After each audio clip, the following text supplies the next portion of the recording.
তো ফাইনালি আজকে আমরা চলে আসছি ছাদে। তো এখন বাংলাদেশের রোদের তাপ হচ্ছে 40 থেকে 45। তো অনেকেরই দেখছি ভিডিওর মধ্যে যে ডিম ভাজি করে খাইতে। তো এখন আমরা নিজেরও ট্রাই করে দেখবো যে এটা খাওয়ার উপযোগী কি না, ঠিক আছে। তো এখন আমাদের একটা লাগবে, তো ফাইনালি নিয়ে আসলাম আমরা ফ্রাই প্যান, ঠিক আছে। তো এটার মধ্যে আমরা কিছু তেল দিয়ে দিছি। তো এখন এই তেলটা এই যে এটা এই জায়গায় রাখবো, তারপরে আধা ঘন্টা পরে আমরা ফাইনাল রেজাল্ট দেখবেন। তো ফাইনালি এখন আমরা চলে আসছি আবার ছাদে। এতক্ষণ আমরা নিচে বসেছিলাম। তো এখন 30 মিনিট হয়ে গেছে এখন হাতে একটা ডিম নিয়ে আসছি। তো এখন এটার আসল পরীক্ষা শুরু হবে, চলো।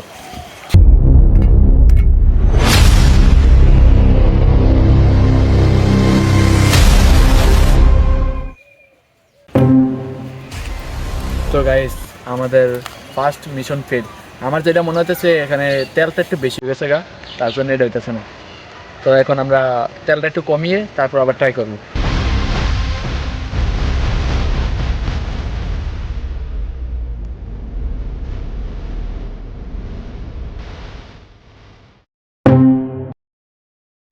তো গাইস, এতক্ষণ আমরা পুরো একটা বোকামের কাজ করতেছিলাম।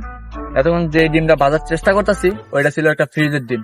তো ওইটা ফ্রিজের ডিম থাকার কারণে ওই ডিমটা হইতেছিল না, ওইটার ভিতরে একটা ঠান্ডা ঠান্ডা ভাব ছিল, বুঝছেন।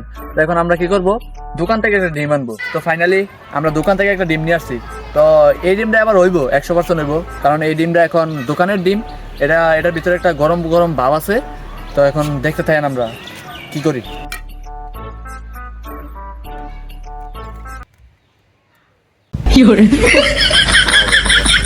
তারপরে যেটা করতে হইব সেভাবে ডিমটা হাতে নিতে হইব, তারপরে নিচে যেতে হইব, তারপরে বাহিরটা দেখাতে চাইবেন আপনারা। তারপরে আপনারা সুন্দর মতন এইভাবে চুলা ধরবেন, তারপরে এটা দিয়ে দিবেন, বুঝছেন। আর মনে করেন এত তাপমাত্রা পাওয়ার পরেও যদি ডিম ভাজি না হয়, আর মনে করেন যারাই আপনাদেরকে এরকম কাজ কারবার দেখায় তারা মনে করেন নিচ থেকে ডিম ভাজি করে নিয়ে তারপরে এই ভিডিওটা দেখায় আপনারা, বুঝছেন।